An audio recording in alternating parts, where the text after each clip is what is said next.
Welcome back to Eductainment. Today. We're going to dive into something really important, especially if you're working in or around factories: the manufacturing process under the Factory Act, 1948. Now, I know the term manufacturing process sounds a bit technical, but don't worry. We're going to break it down together, step by step, so you can understand exactly what it means and why it matters. Ready to get started? Let's go. So, what exactly do we mean when we say manufacturing process? Well, according to Section 2K of the Factory Act 1948, it's more than just making products from scratch. It's any process where you're preparing, adapting, or treating something to get it ready for use. This could be anything, like creating a product, modifying it, or even getting it ready for sale, transportation, or disposal. Pretty broad, right? That's because manufacturing covers a lot of different activities. Think about it. Whether you're producing energy, working with materials, or even just packing goods into boxes, you're part of the manufacturing process. Let's break it down further to see what all fits into this definition. Let's start with the basics. Manufacturing can involve generating or altering products.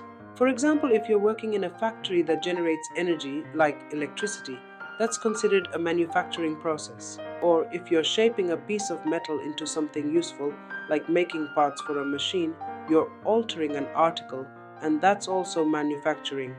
But it's not just about creating new things. Even repairing items is part of the process. Let's say you're fixing a machine or restoring something to its original condition.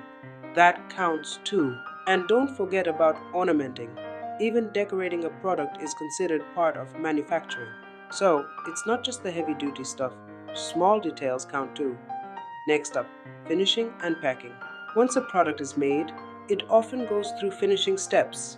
This could mean anything from polishing and painting to giving it those final touches that make it ready for the customer. And yes, even the process of packing the product, whether it's putting it in a box, labeling it, or sealing it up for delivery, that's all considered part of the manufacturing process.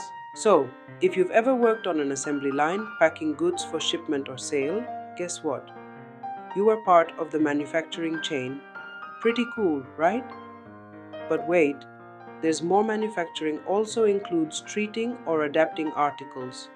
What does that mean? Well, imagine you're working in a factory where the main job is to wash, clean, oil, or even demolish products to get them ready for use or disposal. All of those activities, whether it's cleaning up the product or preparing it for the next stage, are considered part of the manufacturing process. So even if you're not making the product from scratch, if you're getting it ready to be used or sold, you're still involved in manufacturing. Now, this next part might surprise you. Did you know that producing or transmitting energy is also a manufacturing process? Yep, it's true. So, if you're working at a power plant or even in renewable energy like solar or wind farms, that falls under the same category. Producing electricity or other forms of energy counts as manufacturing. And for all you creatives out there, if you're involved in printing, whether it's letterpress printing, lithography, bookbinding, or anything similar, you're in the manufacturing business too. Printing and publishing are considered manufacturing because they're all about creating something for use or distribution. Now, let's talk about ships. According to the 1976 Amendment Act, shipbuilding is also part of the manufacturing process. So, whether you're constructing a ship from scratch, repairing an old one, or even breaking it down for scrap, that's all manufacturing. Pretty interesting, right? It's not just limited to factories that make small items, it also covers industries like shipbuilding and ship repair. So, if you're out there working in a shipyard, you're definitely part of the manufacturing world. Last but definitely not least, we have cold storage. This might not be the first thing that comes to mind when you think of manufacturing, but storing and preserving goods, especially perishable ones like food or medicines, is also covered under this definition. If you're managing or working in a cold storage facility, keeping items fresh and ready for distribution, you're involved in manufacturing too. It's all about ensuring that products are ready for use when the time comes. So, there you have it. The manufacturing process under Section 2K of the Factory Act 1948 covers a wide range of activities. Thanks so much for joining me today.